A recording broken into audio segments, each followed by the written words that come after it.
Hey everybody, it's James Vagley here. Welcome to another episode of the MBA podcast, and a little bit different this month. I don't have the man, the myth, the legend in the other corner. This episode, I have another myth and legend that is Clare Brown, and I'd like to welcome Clare Brown to the podcast. How are you?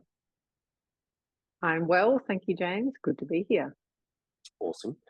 So for our listeners, Clare is, how would you describe yourself within the context of our business? We're partners, both in life and business. But how would you tell our listeners who you are for those that might not have met or heard you? I am currently the operations manager for Broker Ideas Group and one of the business coaches here, part of our team. Yeah, 100%. So this episode, listeners, is a little bit different. We've been talking this month about going hands off. So that's one of the core 9 elements of our mortgage business blueprint. If you haven't listened to the other episodes this month, tons of good stuff around systemizing, going hands off, and building a business, right? And the episode this month, the end of the month, we do a case study where we talk about real situations. Often we talk about our own personal experiences. Sometimes it's the work we've done with clients. And this one being a go hands off and a systems one, I wanted to run a case study that was a little bit about us and how essentially Clare helped grow our business by a factor of many times over, and essentially transforming a business that was relatively dependent on me to completely or relatively independent of me. And I think this is going to be really good for our listeners, Clare, because a lot of brokers, their business is completely dependent on them. Even if they've started to build a little team around them, if they stop working, everything shuts down. So I think some of the things that you and I have done, specifically you, are going to be really helpful for our listeners. So I don't know where we should start. Do you have an idea of where we should start, or you want me to kick it off? I reckon you kick it off. Can do. All right. Well, so for context, I think given it's a case study, we're going to talk about our business Broker Ideas Group and how those learnings can help our listeners as brokers building their mortgage businesses. So if we rewind, let's say 5 years or so, when I was not starting Broker Ideas Group, I was running what is now today Broker Ideas Group, and it was just me. I was doing everything. I was coming up with the ideas, I was delivering the training, I was doing the marketing, I was delivering the programs, I was coaching, I was consulting, even right through to collecting payments and admin. I was doing everything in this business. And 5 or 6 years ago, I went into, I guess, partnership with Clare. And so Clare joined the business as well as Asha around the same sort of time. And from there, we started to move beyond just me. And I guess telling the story from my perspective that hopefully will resonate with listeners is that I'm good at doing certain things. I'm good at coming up with ideas, and I'm good at producing programs, and I'm good at helping people. I'm good at marketing, but I wasn't very good with the tech and the systems and essentially getting out of my own way in the business to enable it to scale. And it wasn't until Clare came in and started to, I guess, challenge me to, let go of certain tasks that things changed, right? And I guess I throw to you, Clare, like remembering when you started in the business, what was it like, and how did you start to, let's call it, infiltrate and start to change the way I was running my day, how I was approaching things, so we could actually start to help more people and grow and scale the business? Good question, James. I think we started with understanding the big picture of the business. What is it that you were ultimately doing in the different areas and for what outcome? Having that big picture understanding of the whole business enabled me to come in and identify areas where I could start to take over from you. Coming in, the most basic tasks are obviously around the administration, those repetitive tasks that aren't adding a huge amount of value, but are definitely necessary. That's what I focused on first, taking those off your plate, essentially sitting down with you, understanding what you were doing, documenting that at a high level, and then taking it off you, not allowing you to do it anymore, saying, I've got it, I'm going to take care of this, and essentially taking over that function for you was the very first step. Mm. And listeners, I remember this process, so maybe we can go into a little bit more detail because, you know, like you as business owners and brokers, you've got a list 1,000 things long, things you want to do, things you have to do, and you can get in your head sometimes, right?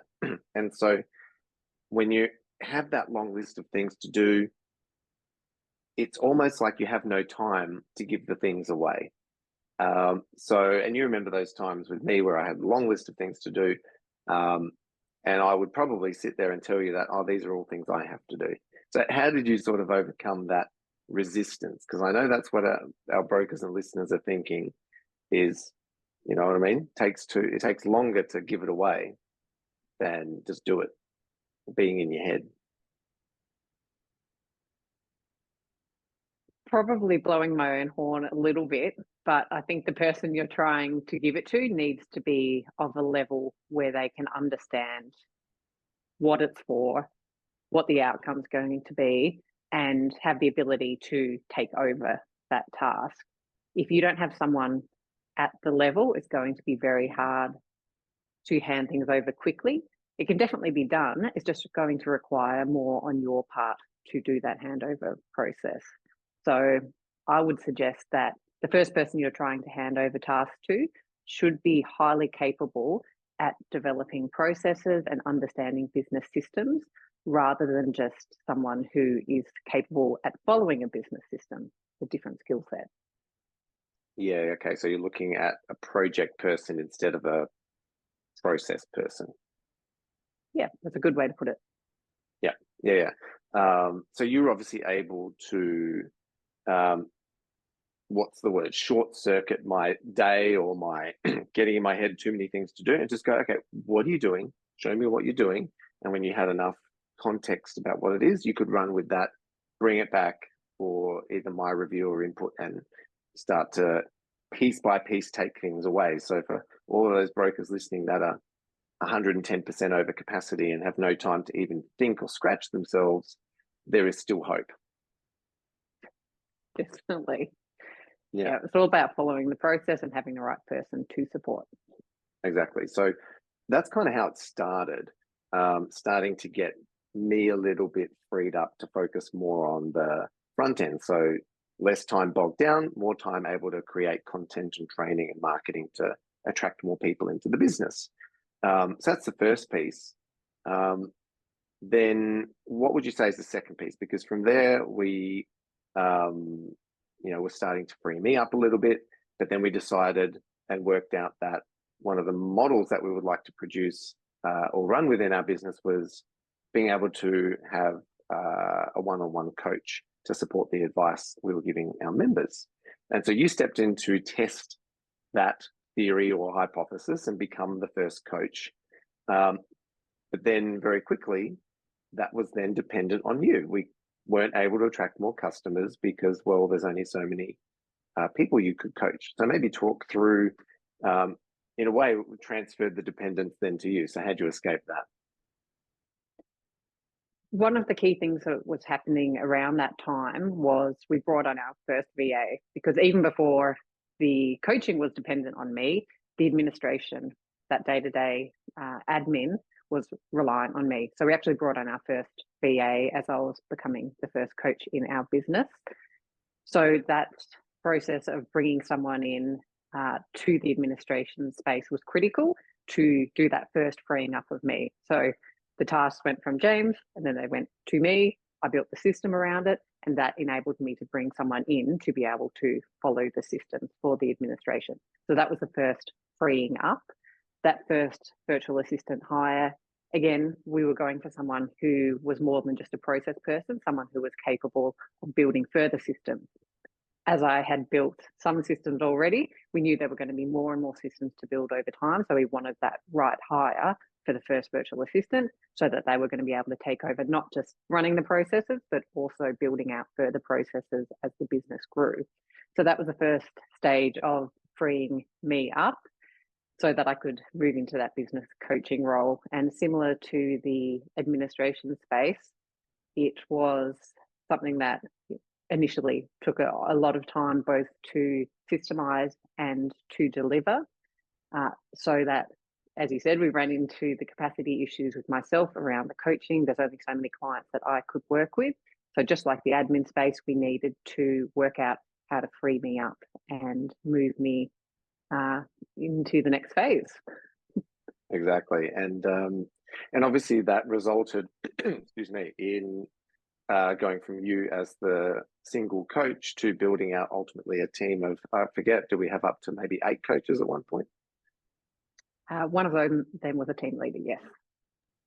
Exactly. So we ended up with a decent sized coaching team. So, and that started from just you. So how did you go about that? So, and all of our listeners can relate to this. So if you're thinking, listeners, about building out a team of loan writers or brokers or a team of para brokers or support staff, it's the same concept, you know, from dependent to independent. So what sort of things did you do, whether it was just a mindset or day-to-day tasks? What do you think would be valuable for other brokers? If I think about taking what I was doing with clients and building it out into a model that other people could run with, a really central part of that was building out a client process that was rock solid. Just like loan writers or brokers need to do, they need a system to follow that makes them look like a superstar. We don't want to have to hire superstars to grow our business. While we did actually hire incredible coaches, we don't want a model that requires absolute superstars. So just like brokers should be doing in their own business, I took what I was doing in that coaching space and built it out into a really robust framework that other coaches could come into and run with, so that they were getting similar outcomes for the clients that they were going to be working with. What exactly did you do specifically though? Like, so you say you built out systems and a framework. So maybe a bit more detail about like how you did it piece by piece, or yeah, what do you mean when you say systems and framework? What I think is really powerful, both in our business and in brokers' businesses, is when you are client facing, if you can have documentation to support the conversation that you're having with them, it's incredibly effective at increasing comprehension and really shaping a robust experience that's consistent from client to client. So what we did in our business was we developed a PDF document that was client facing for all our client sessions. All our coaches have iPads that they use with Notability to take notes on during those client sessions. That means the client can see the process. It's very clear that this is something that's thought out, that's robust, that is ticking key boxes along the way, so that they have a great experience and the coach is able to run with a really consistent, professional process that gets the outcomes that we wanted as a business for our clients. So brokers could do something very similar in their client-facing experience in that trusted advisor process, having a document that they annotate during those client conversations is really powerful to get not just yourself as a broker, but newbies to the industry to be able to run a really impressive client experience. Yep. Yeah. And I guess this is kind of the secret really to the growth. Like a lot of the growth that we've seen in our clients' businesses, like we see some impressive results sometimes, like doubling a business on average. Our clients double their business in 18 months, for example, or we've seen clients grow 5 or 10 times. And it takes a long time. We effectively grew the business by a factor of 5 in about, 12 months or 18 months. So I guess that's what enabled it, right? Like, so we worked out that having the advice and coaching and resources was game changer. And then we went, well, you're an amazing coach. How do we bottle that so that we can hire and train and onboard great people to follow a system, and not have to have them spend 2 years going through a runway of learning. Would you say that's the key thing? Like, what other key things do we do in that space, other than just some templates and PDFs? Training, onboarding, management, to make sure that there was delivery to that system. Our onboarding system for new coaches that we built was very robust. So we had a process of keeping coaches a number of weeks ahead of where they needed to be with clients so that they could start seeing clients very quickly. Our client results are so essential to our business success. So it's not something we wanted to leave to chance. So our process ensured that they were getting trained on things that they would need a few weeks before they would actually have those client meetings. In terms of the review process through their training, we had a rigorous process for testing and assessing the coaching performance through role plays as they were going through their training. And if they didn't pass those, they weren't able to be working with clients. They needed more training. So we're very clear about what success looked like. And then we're measuring and tracking to that and always keeping them ahead of where they needed to be. But we're able to onboard coaches very quickly into this process because of the training that we had established. Yep. So for a mortgage business, what would be the equivalent?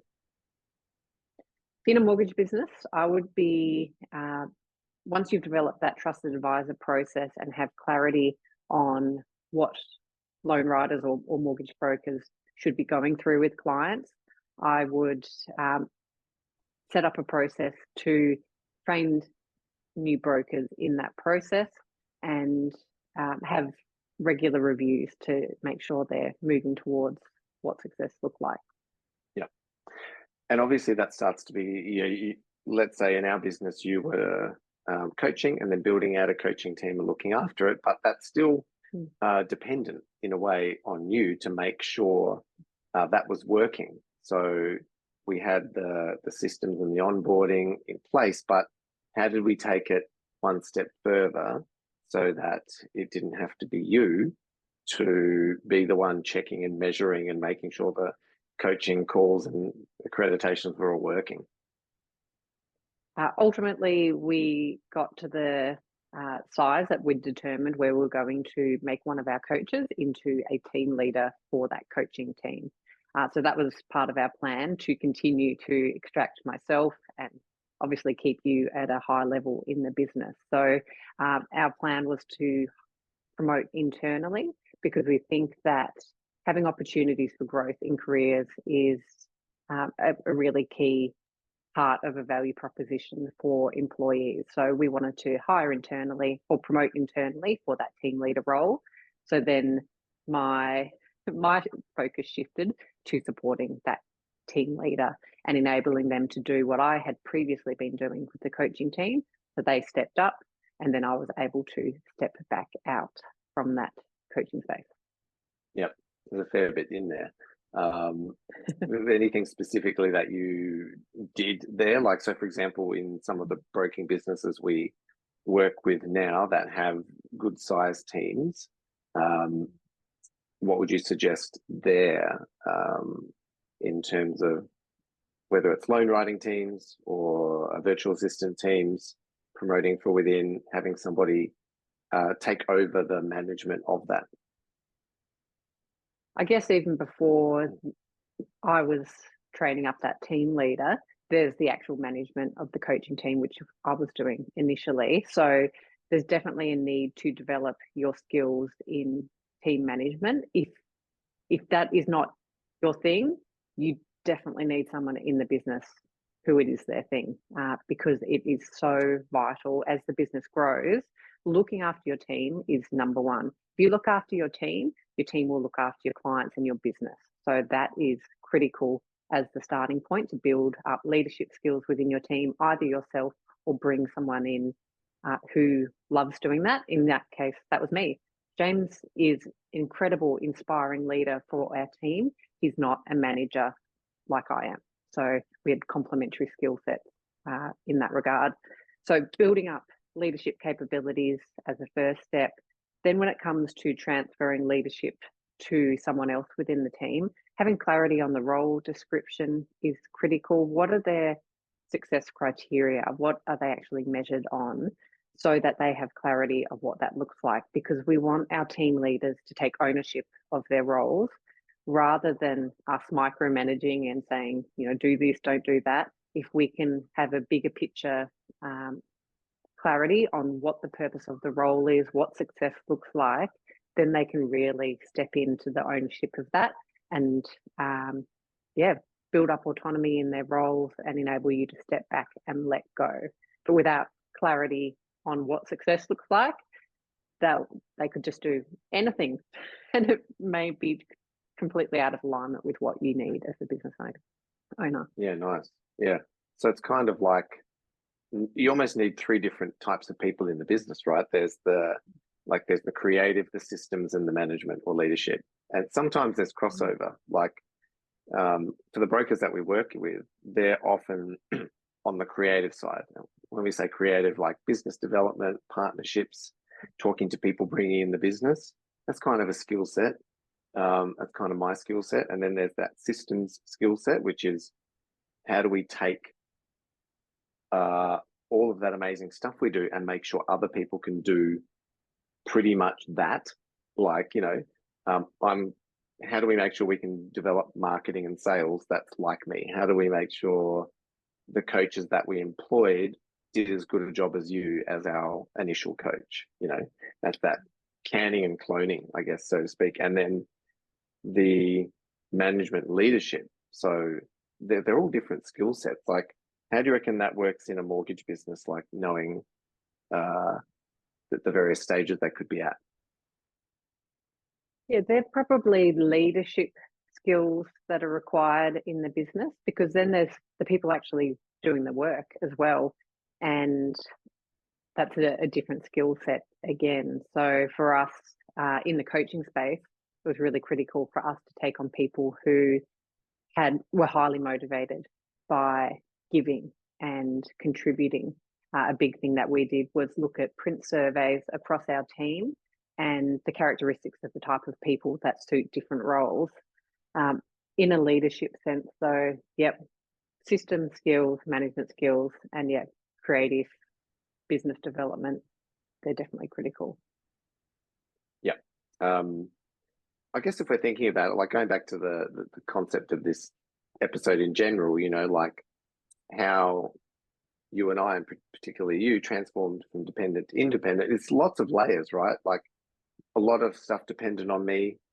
You took things away and then things became dependent on you. So we take things away. So it's that culture and mindset of constantly taking things away from me so I can do what I'm best at. And then also you taking things away from you so that you can do what you're best at.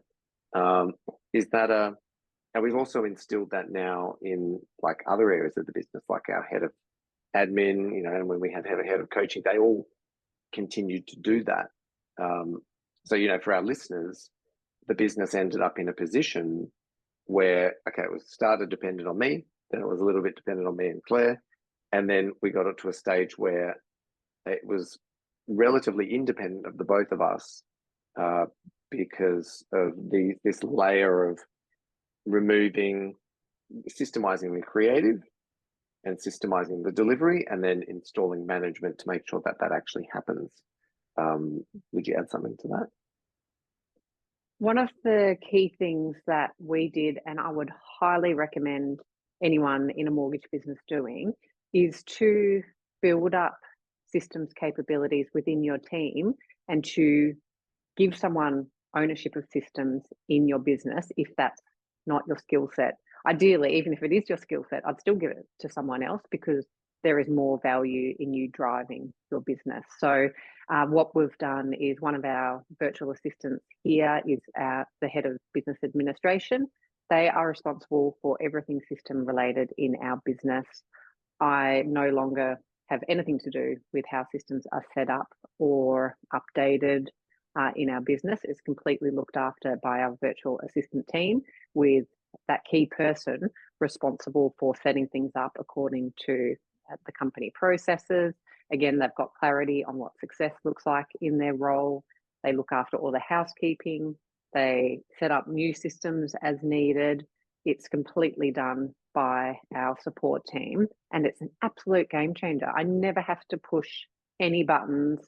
I never have to go in and work out how to connect things anymore like I used to when I was first figuring out how to do everything.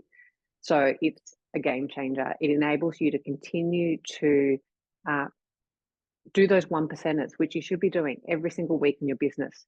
Your systems are never done.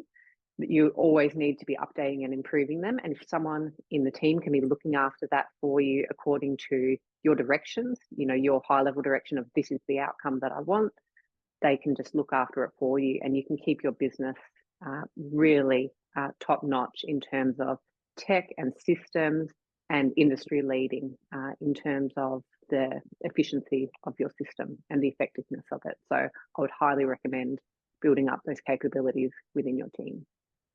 Game changer. Yep. One question I would have, no doubt our listeners would have too, is this sort of the duration, like how long this took to happen? You know, from joining the business, start of 2007, was it? No. 2018.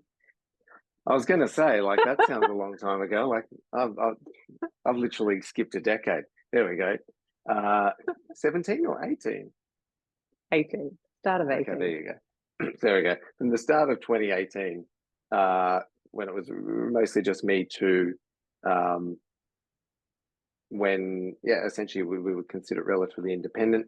How many years? Maybe a few years? Yeah, I think a couple of years to, 2018, we brought on our first virtual assistant mid-year, and then second towards the end of the year. And then I was looking after the coaching space, and they were looking after all that day-to-day admin.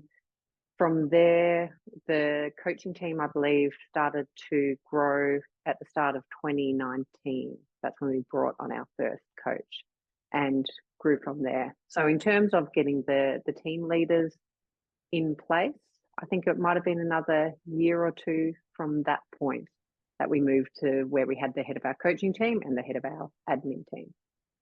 Yeah, so like over 2018, so 18, 19, 20, over, say, a 3 to 4 year max period, it went from pretty much me solo to at one stage we were at a team of 25 or so, and had not just relieved me a lot of the things, but also relieved you a lot of the things with management team, heads of departments, things working from top to bottom. So I guess in terms of results of what's possible for our listeners who are running broking businesses, which is a little bit different to our businesses, which is a coaching and training business, there's still the same sorts of potential timelines. Like, let's say there's a solo broker listening to this, within 3 to 4 years, having that person have a support team around them, grow out loan writers and further support team to the point where, and even having management come in, like, that's kind of what we did.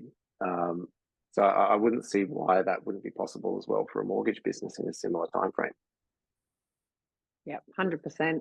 A really key part that underpins all of this growth is understanding your business model and the numbers that underpin that, so that you have clarity on what you're actually building, and then having effective forecasting and cash flow management in place as well to manage the growth. It's particularly critical in a mortgage business because of the lags in getting paid for the work that you do.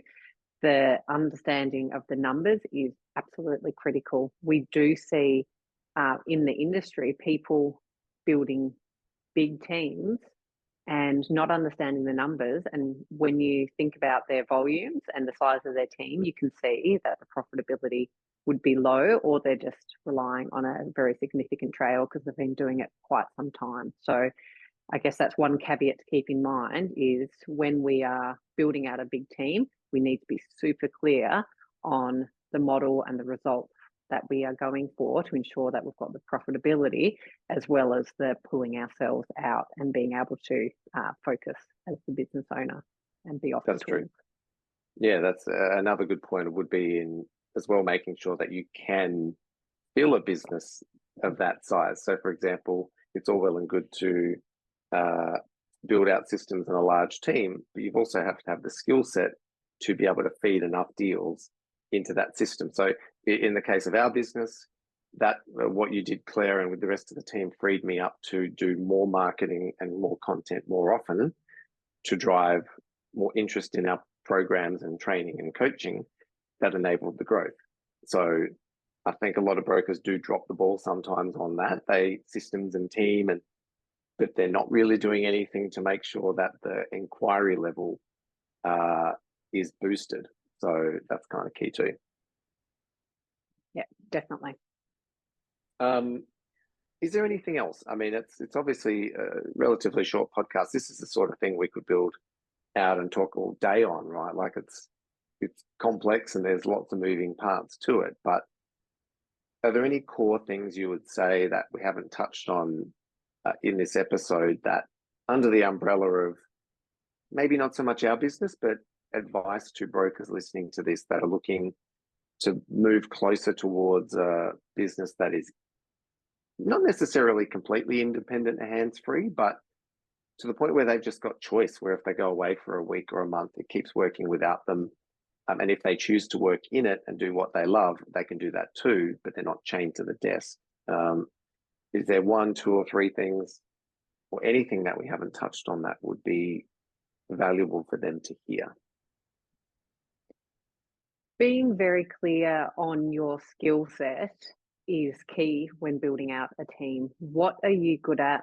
What lights you up? What would you love to do more of? Because you need to find people who can do the other things. So many times I see brokers trying to build a team when they don't necessarily have the leadership skills themselves, or they struggle with systems, and then they bring a person into the business who doesn't have those skills either. So it's the blind leading the blind. So if you're not a systems person, if you're not really a team leader sort of person, you might actually need to bring a higher skilled person into the business as that initial hire so that they can effectively take things off your plate and build out the systems and the team for you. Because if you're going to try and do it yourself, you'll just run into those issues where you throw things at people, nothing really gets any easier.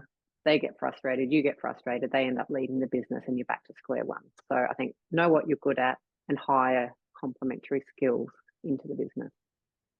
I love that. That's kind of what I was thinking as a final question in that for those listening to, okay, so I was lucky enough to have you obviously as my partner and then have you jump into the business with that skill set. For a broker listening to this, do they need to find a Clare or can they bypass and just start to give it directly to an admin team? You kind of just answered it in a way. It depends on the skill set of that broker, right? If I had the skill set to do it, I might not have needed Clare to help get me out of my own way. So would you say it's dependent on the skill set and the person? Yeah, dependent on the skill set and the person.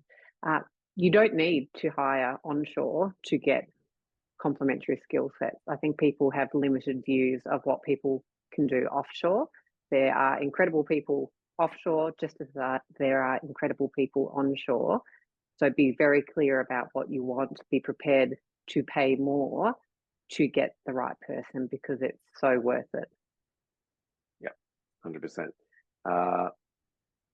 Is there anything else? I think we've covered a lot of stuff, probably getting to the time where we've chewed it up. But yeah, is there anything else that you can think of that you'd like to mention?